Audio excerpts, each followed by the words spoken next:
during the offseason, and that's whether Julian Sayin is going to be a running threat.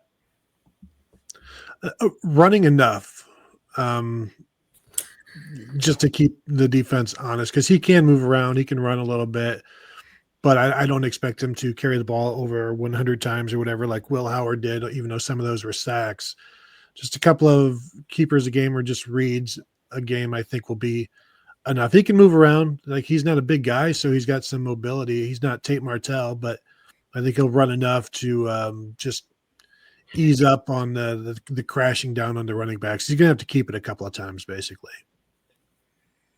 The amount you see him run will be proportionate to how much they like his backup situation, because the more you run your quarterback, the more you put him in harm's way. And obviously Justin Fields had all the running ability in the world, and he was the running quarterback at Georgia, and Ohio State didn't run him because there was such a huge chasm in the quarterback room for where, how they felt everybody stacked up to Justin. So I agree with Tony. I think that you can't have just somebody that's just out there 1,000% in bubble wrap, but I don't think you're going to see a case of where they're going to design a lot of stuff for him. I think it's going to have to be more of a, maybe you take the brakes off of him a little bit if the play breaks down, and go and try and salvage something, but don't, you're not gonna have 5-6 design QB runs as part of the called offense.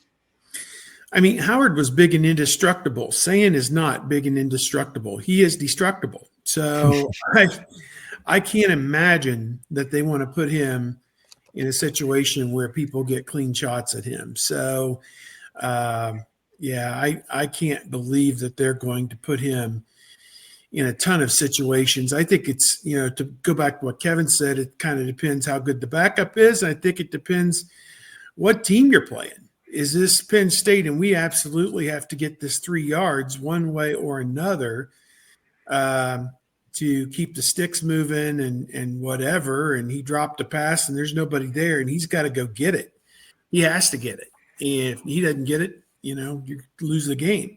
So I think that's a situation that he may be running out of necessity in some cases because a game is on the line. And it's kind of like with Stroud to a degree.